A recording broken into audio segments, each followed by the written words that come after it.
시청자 여러분 안녕하십니까. 메타버스와 인공지능으로 보는 세계의 경제 매보세요. 오늘도 인공지능계 세종대왕 김명주 교수님과 함께합니다. 네, 안녕하세요. 네, 안녕하세요.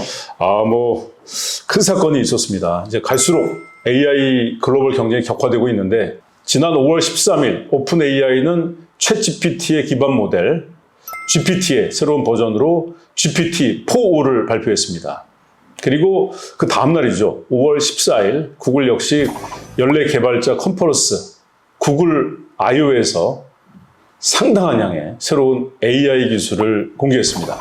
AI 세계에서 쌍두마차 두 회사가 하룻밤 사이에 기술적으로 이제 큰 진보를 이제 경쟁하듯이 공개한 셈인데 먼저 GPT-4의 새로운 기술에 대해서 한번 소개해 주시죠. 네. GPT-4O 발음하기가 조금 힘든데, 이제 그 O라는 게 영어의 옴니의 O입니다. 네네. 그래서 옴니라는 게 이제 모든 곳, 모든 이제 대상 이런 뜻이기 때문에, 네.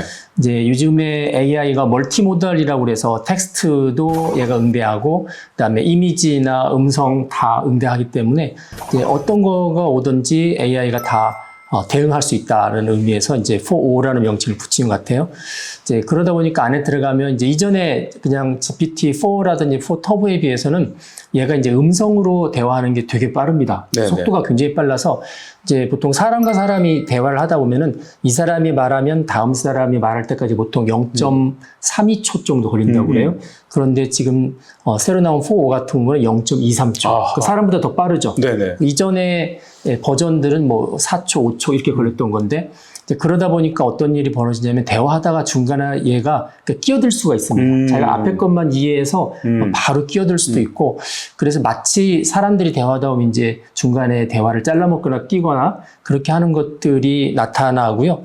또 그러다 보니까 이제 실시간 통역 이런 거 아주 잘합니다. 그래서 뭐 내가 A라는 언어로 말하면 저쪽 상대편이 B라는 언어로 말하면 이제 중간에 GPT-4가 껴서 서로의 언어를 이렇게 바꿔주는 동시 즉석 통역도 가능한 거를 이제 보여줬고요. 그리고 이제 더 중요한 부분들은 얘가 이제 목소리 톤도 이렇게 그냥 컴퓨터 목소리가 아니고요. 우리가 보통 스타일과 뭐 톤이라고 있는데 이제 그런 것들을 주문에 따라서 이렇게 바꿔줍니다. 그래서 이제 기본적으로 처음에는 한 5개가 있었고 그 중에 이제 스카이 모드가 스칼렛 요한슨 목소리랑 비슷했는데 이제 그 목소리가 아주 이제 매스컴을 많이 탔고요. 우리나라도 이제 한글을 하잖아요. 그래서 제가 이야기를 쫙 했더니 갑자기 얘가 이제 반말을 합니다. 그러니까 이제 반말, 흔히 말해서 반모라고 하는데 반말 모드가 있어서 반말 모드가 기분 나쁘시면 존댓말로 바꾸겠습니다. 이렇게까지 이야기할 정도로 대화를 아주 자연스럽게 하고 스타일도 바꿀 수 있고 또 감정 이해를 합니다. 예를 들어서 이제 어떤 그 카메라로 I love you 아주 챗GPT한테 사랑한다는 표현을 딱 하면 얘가 그거에 대해서 아주 기뻐하는 그런 하이톤으로 굉장히 기뻐하는 모습도 보여서 얘가 감정도 있고 이제 실시간 대화도 가능하고 그리고 아주 빠르고 그래서 이제 영화 허에 나오는 그 운영 체제하고 거의 같아진 게 아닌가 이제 그런 착각이 들 정도로 잘 되고 있습니다. 뭐 존댓말도 중요하지만 반말을 해야 사실 사람이 가까워지고 네. 또 정보도 더 많이 주고받게 되고 그렇습니다. 매년 구글 I/O에서 구글의 각 부서가 개발해온 엄청난 양의 새로운 디지털 기술이 쏟아져 나왔는데 이번에는 거의 대부분 AI와 관련이 있습니다. 이번에는 구글 I/O에서 어떤 새로운 AI 기술이 공개가 됐나요? 네, 아무래도 지금 트렌드가 AI다 보니까 구글이 이번에 굉장히 많은 것들을 발표했는데 보통 이제 구글을 이용해서 사무실에 보통 필요한 소프트웨어를 이렇게 풀셋으로 제공하는 걸 워크 스페이스라고 그래요. 네. 뭐 지메일이라든지 아니면 뭐 구글 드라이브라든지 이제 거기에 이번에 구글의 출신 AI 이제 제미나이를 이렇게 탑재합니다. 그래서 구글 워크스페이스에서 항상 쓸 수 있도록 그렇게 만들어 놨고요. 그리고 보통 이제 문맥 안에서 처리할 수 있는 토큰 수가 원래 구글 1.5가 100만 개였거든요. 이게 어느 정도냐면 지금 챗GPT 같은 경우는 그거 한 10분의 1밖에 되지 않아요. 근데 이제 100만 개 정도인데 이번에 발표할 때는 200만 개까지도 늘어날 수 있다. 그렇게 이야기를 하고 있고 그리고 이제 GPT-4O도 동영상 가지고 이제 대화도 할 수 있는데 마찬가지 이제 기능이 다 있습니다. 동영상 가지고 이제 대화할 수 있는 일종의 그 동영상 분석 프로그램인데 보통 이거를 이제 아스트라 비전 프로젝트라고 했었어요. 이제 그 결과도 나왔고요. 그리고 뭐 구글 렌즈를 통해서 뭐 모바일 검색하는 것도 되고, 그 다음에 GPT 스토어를 만들기 위해서 그 실제로 이제 GPT 빌더라고 해서 개발할 수 있는 도구를 개발했는데, 여기도 마찬가지로 잼스라고 해서 개발 도구를 같이 이제 공개하는 시간을 가졌습니다. 네. AI 기술 측면에서 두 라이벌 기업이 이제 하룻밤 사이에 굵직한 공개 발표를 진행을 한 건데, 이렇게 공개 시점이 겹치는 게 우연인가요? 아니면은 글로벌 AI 기술 경쟁 때문에 벌어진 어떤 필연적인 사건인가요? 이제 우연은 아니고요. 의도적인 게 좀 있습니다. 원래 이제 구글의 그 개발자 연례회의는 원래 1년 전부터 잡혀 있어요. 매년 이제 그 시간에 하기 때문에. 그래서 원래 구글에서 했었던 개발자 연례회의가 먼저 잡혀 있었고요. 5월 14일 날로. 그 전날 이제 맞불을 놓은 거죠. 네. 그래서 오픈 AI에서 GPT-4.5를 발표한 게 이제 바로 전날 김빼기 작전인데, 네. 이제 이게 이전에도 계속 있었습니다. 예를 들면 지난번 우리 여기에서도 그 소라 한번 방송한 적이 있었는데, 그렇죠. 소라가 딱 그 날짜입니다. 그 제미나이 1.5가 발표되는 그날. 그게 아마 2월 15일로 기억하는데, 그날 또 바로 소라를 발표해서 제미나이를 이제 김을 뺐었던 부분이 있고요. 조금 더 거슬러 올라가면 바드가 발표하는 날이 이제 프랑스 파리에서 그게 2월 초였거든요. 그러니까 2월 8일 날이었는데, 2월 8일 날 바로 전날인 2월 7일 날 챗GPT를 그 마이크로소프트사의 그 검색 엔진 빙이죠. 빙한테 결합을 시키겠다는 걸 발표를 합니다. 그래서 항상 보면 이제 구글이 어떤 중요한 시점을 딱 찍어 놓으면 그 전날이나 같은 날 이제 오픈 AI에서 이제 김 빼는 작전을 해왔기 때문에, 그래서 이제 이런 부분을 놓고 뭐 마케팅에서는 어쩔 수 없는 거라고 하지만, 보통 사람들이 볼 때 나처럼 너무 속이 좁고 눈이 너무 이제 확실히 이렇게 속이 들여다 보이는 속 좁은 마케팅이다라고 이야기하고 있고요. 근데 이게 아무래도 이제 새로운 기술에서는 이제 주도권 싸움이 벌어지잖아요. 그 주도권 싸움에 있어서의 한 모습이다라고 보이고 있습니다. 그래서 이제 이 두 회사만의 문제가 아니고, 이 두 회사가 이렇게 나가면 옆에 있는 회사들도 같이 움직여야 되거든요. 그래서 그 뒤에 이어서 또 계속 새로운 것들을 발표하고, 그래서 이게 이제 과열 경쟁이 되는 게 아닌가 하는 생각들을 이제 걱정을 하고 있습니다. 네. 아무래도 이제 뭐 그 앞으로 이끌어갈 차세대 기술이기 때문에 경쟁은 좀 치열해질 것 같습니다. 1등을 다들 1등만 기억하는 더러운 세상, 이런 뭐 개그가 있었는데 항상 그런 것 같아요. 자기들이 1등을 하고 싶다라는 생각을. 경쟁이 치열해지면 치사한 방법도 쓰게 돼 있는 것 같고. 앞으로 우리가 감내해야 될 부분인 것 같습니다. 작년 11월에 오픈 AI의 샘 알트만 대표가 이제 전격 해임이 됐었는데, 그러다가 이제 전체 직원이 사표를 썼습니다. 아무래도 이제 주가 때문에. 그렇죠. 네.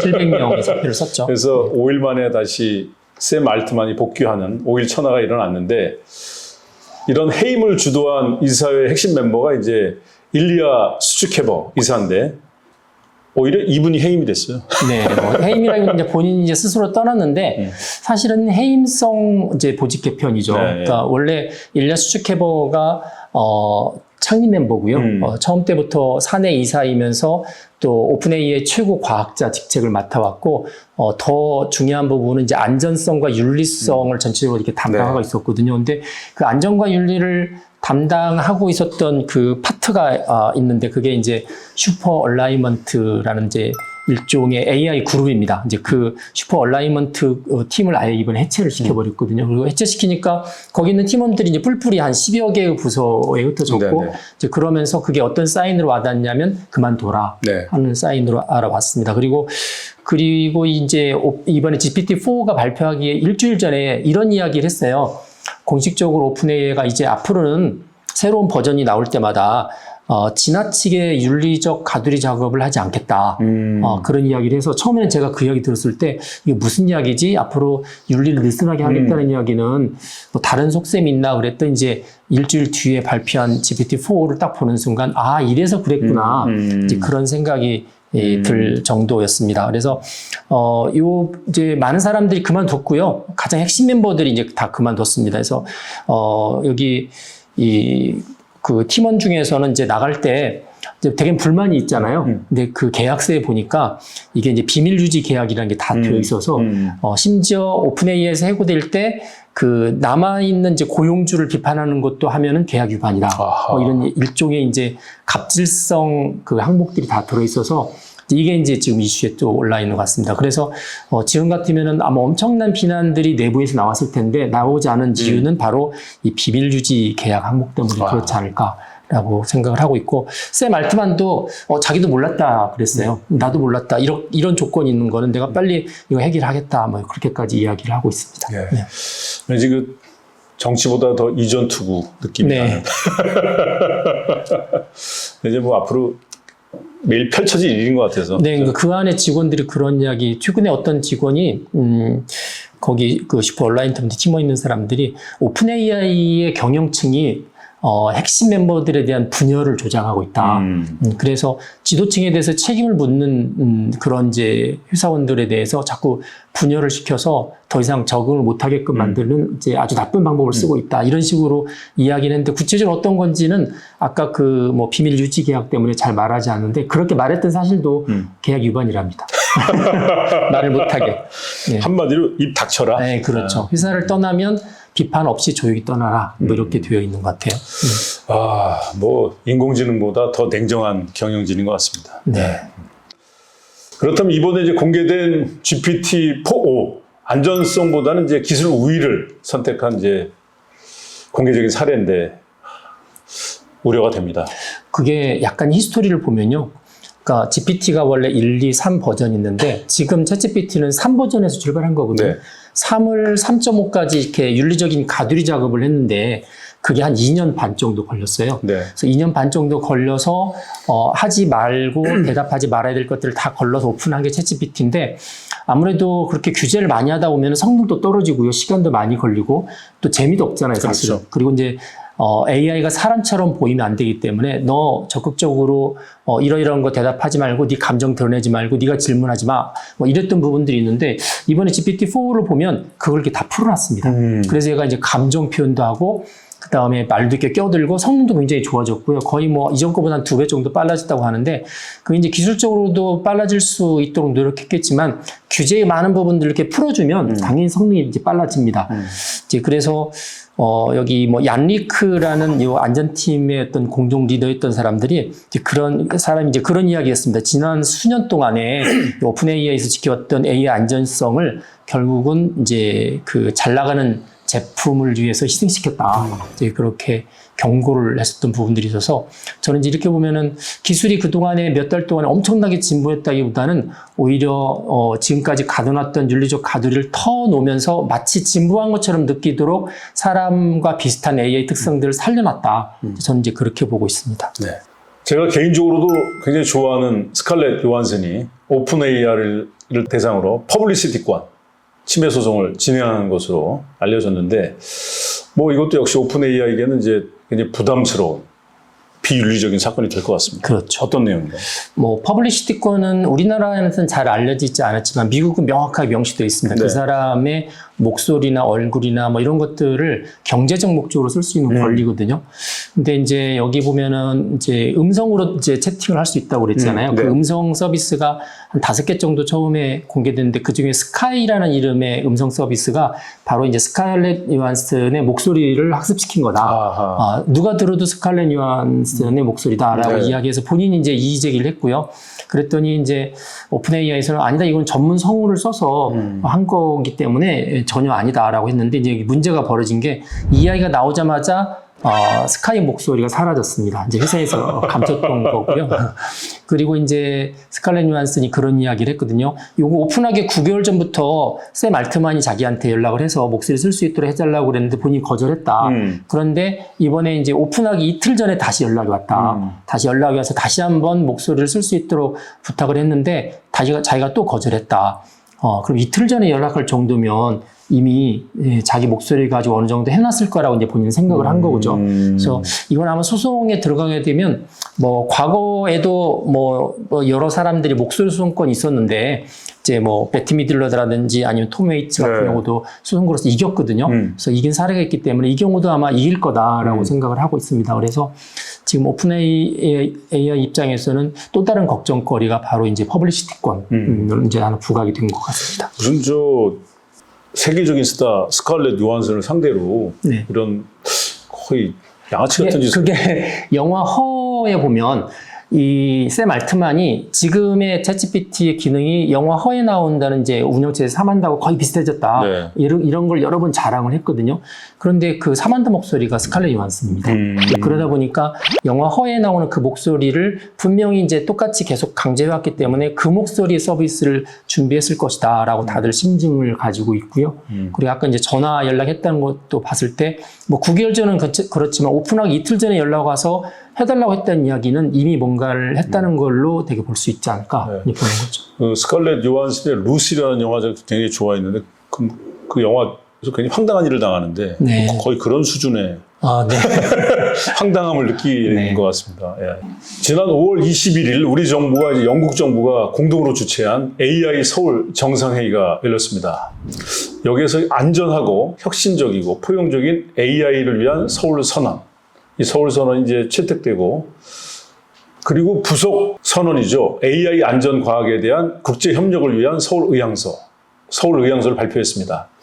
가장 중요한 화두가 AI 안전인데 지금처럼 이제 글로벌 경쟁이 과열된 상황에서 AI 안전이 과연 중요하게 취급될 수 있을지 걱정이 됩니다. 이번에 이제 그 서울 AI 이제 회의담에서 가장 중요한 키워드가 안전, 이제 혁신, 포용 이 세 가지입니다. 근데 그 중에서 더 중요한 건 안전인데 지금 뭐 챗GPT나 이런 생성형 AI의 수준은 여기 회의에서 다루고 있던 위험보다는 훨씬 더 밑에 있어요. 하지만 이제 이게 시작 단계거든요. 시작 단계에서 다들 걱정을 하고 있습니다. 이렇게 점점 윤리나 안전성을 이렇게 터주게 되면 어느 순간인가는 결국 감춰졌던 위험이 드러나는 게 아닌가 이렇게 생각을 하고 있고요. 그래서 그 다음 날 이제 22일 날은 이제 실무자 회의가 열렸는데 이게 이제 AI 글로벌 포럼이라고 그래서 앞에 회의는 이제 영국하고 우리나라가 공동 주체인데 이제 뒤에는 우리나라에서만 이제 우리가 주관이 돼서 주최를 했던 거이고요. 여기에 이제 오픈 AI도 참석을 했어요. 예. 그래서 일부 기자가 여기 슈퍼 얼라이먼트 팀을 해체했는데 뭐 혹시 안전에서 포기한 겁니까? 이런 이제 직구진 질문도 했는데 본인들은 원론적으로 그렇지 않다. 더 열심히 하고 있다라는 이야기를 했고요. 더 좀 치열하게 질문을 했었어야 되는데. 네, 근데 뭐 그 영어가 좀 안 됐나? 근데 이제 구체적인 내용이 그 당시는 이제 알려지지 않았는데 아마 좀 공격적인 기자가 갔으면 아마 더 짓궂게 질문했을 것 같아요. 근데 일반적으로는 이제 그 오픈 AI를 포함해서 그 안에 이제 참석을 했던 우리나라와 그 외국 기업들, 뭐 구글을 포함해서 이 프론티어 AI 선언, 그러니까 안전 선언 서약이라는 거를 다 같이 이제 발표를 했습니다. 그래서 흔히 이제 서울 AI 기업 선언이라고 하는데 서울 AI 기업 선언을 서약을 그날 이제 발표하면서 형식상으로는 안전을 위해서 노력하겠다라는 게 이제 표면에 드러났고요. 이제 실질적으로 기업의 이득을 위해서 글로벌 기술의 패권 다툼에 있어서 앞서기 위해서 과연 그걸 잘 이행할지는 조금 더 지켜봐야 될 것 같습니다. 앞으로 뭐 중요한 글로벌 포럼이나 뭐 컨퍼런스나 또 기자회견이 있으면 그럴 때는 꼭 김명주 교수님이 참석하셨으면 좋겠고 김명주 교수님이 참석하지 못하면은 참석해서 따지도록 우리 기자들이라도 김명주 교수님한테 꼭 자문을 받아서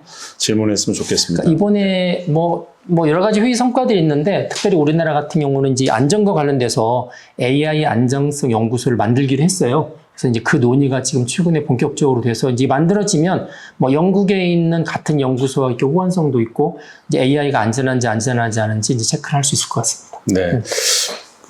아무래도 이제 뭐 이런 거 궁금할 수밖에 없는데 영국하고 우리나라하고 AI 기술이 어느 정도 수준 차이가 날까요? 뭐 객관적으로 판단하면 수준 차이가 많이 납니다. 일단 뭐 보통 AI를 국가별로 얼마만큼 투자했고 어느 정도 기업이 있고 인력이 얼마 있고 이게 평가를 해보면은 영국은 보통 한 3, 4등, 근데 1, 2위가 미국하고 중국이고요. 3, 4등 정도 하고 우리나라는 보통 7, 8등 정도 합니다. 네. 아직도 좀 좁혀야 되는 갭이 많이 있죠. 근데 투자도 우리가 적고 기술력도 떨어지고 일단 연구하는 인력도 적고요. 이제 앞으로도 뭐 더 그럴 것 같아요. 이제 출생 인구가 줄어들기 때문에 그래서 뭐 여러 분야도 다 걱정이지만 전 첨단 과학 쪽도 가급적 많은 사람들이 연구를 하고 꾸준히 해야 되는데라는 걱정을 하고 있습니다.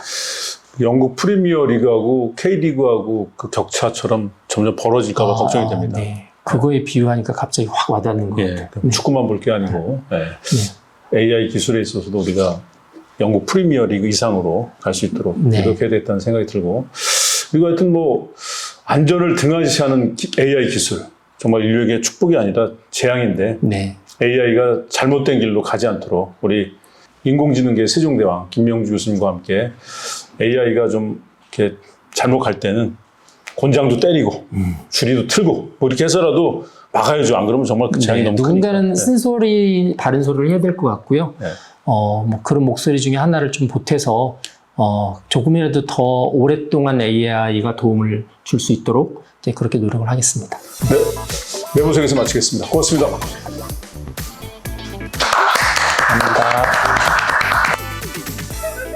우리 영국 프리미어 리그하고 네. K리그, 뭐 K리그도 열심히 하는 선수들 많고 네. 내가 좋아하는 선수들 많지만 팀도 있고 FC 서울 제 좋아하는데 네. 그 영국 프리미어 리그하고 K리그 수준 격차 반드시 있거든요. 그 격차 정도로 지금 인공지능도 영국하고 차이가 난다고 봐야 될까요? 네, 딱 거기 그 비유하니까 진짜 실제적으로 와닿는데, 네. 우리 뭐 K리그에서 잘하는 친구들이 많이 프리미어로 가잖아요. 그런 것처럼 실제적으로 보면 이제 많은 기술자들이 영국 쪽에 많이 있고, 최근에 프랑스에서도 AI 기업들이 몇 개 생기고 프로덕트를 내기 시작했는데, 이게 영국서 들어간 인력들이에요. 이제 그러니까, 우리가 흔히 생각할 때 영국은 미국에 비해서 좀 뭔가 좀 기술적으로 눌리는 것 같은데 가만히 들여다보면 핵심 원천 기술은 영국도 만만치 않게 가지고 있고 특히 영국은 이제 미국보다 약간 멘탈, 그러니까 약간 정신적인 세계가 훨씬 더 깊기 때문에 이제 윤리나 철학이나 이게 인류한테 어떤 도움을 줄지에 대한 고민들은 사실은 영국이 더 많이 하는 거죠. 그럼 뭐 실용성과 또 어떤 그 윤리를 함께 겸비한. 그렇죠. 그래서 EU에서 영국이 이제 탈퇴할 때도 뭐 여러 가지가 이슈였는데 그 중에 하나가 이제 이 빅테크 기업들 놓고 볼 때 다른 유럽 연합에 있는 기업들은 빅테크 기업이 그렇게 없었어요. 그러니까 주로 이용자만 많은 거죠, 소비자. 그래서 EU가 다 소비자 입장에서 법을 만들 때 영국은 우리는 빅테크 기업도 있어서 기업도 진흥시켜야 되는데 자꾸 거기에 태클 거는 법을 만들고 그런 쪽으로 경제 기조를 끌고 가는 EU하고 같이 하기에는 굉장히 불편한 거죠. 그리고 뭐 이렇게 도와주는 것도 돈은 다 똑같이 내는데 영국으로 오는 건 별로 없고 그러니까 여러모로 이제 불편해서 결국 탈퇴를 했는데 지금 AI도 이제 그런 것 같아요. 네. 하여튼 AI 기술에 있어서도 이제 박지성이나 손흥민, 네. 황희찬 같은 선수가 많이 나와야 될 것 근데 같습니다. 이제 우리나라에서 나와야 되는데 나오면 또 그렇게 프리미어 가듯이 다른 데로 갈까봐 걱정입니다. 계속 많이 나와야 되겠죠. 네. 우리 저 감독 역할을 잘해 주시기 바랍니다. 네, 우리 다음 세대들이 정말 이렇게 지금 세대보다 더 똑똑한 그리고 좀 지혜로운 인재들이 많이 나왔으면 좋겠어요. 투자하고 지원하면 더 잘할 것 그러면요. 같아요. 네, 네. 맞습니다.